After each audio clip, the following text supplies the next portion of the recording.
Претседателката на Лекарската комора Чолакова бара да се затворат сите модуларни болници во земјава.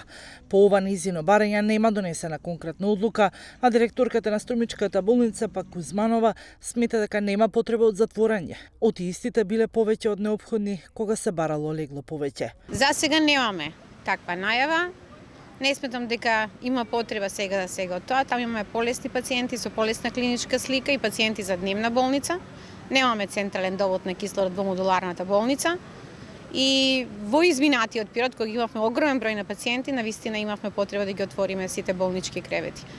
Имавме огромен број на пациенти, до 80 пациенти, стигнавме и до 120 еден период, меѓутоа сега бројот паѓа бројот и на амбуланските прегледи овие денови, така да се надевам дека во следниот период, ако продолжи понатаму тенденција за имунизација, за вакцинирање и се разбира чување и почитување на мерките, јас мислам дека ќе успееме да конечно падне бројот на заразени и на хоспитализирани пациенти. Иако сега бројот на пациенти опаднат, се очекува и тенденција на пад да продолжи. Сепак модуларната болница пружа медицинска нега на пациентите со полесна клиничка слика. Од март, кога и официјално беше отворена модуларната болница во Струмица, во истата се лекуваат пациенти со полесна клиничка слика.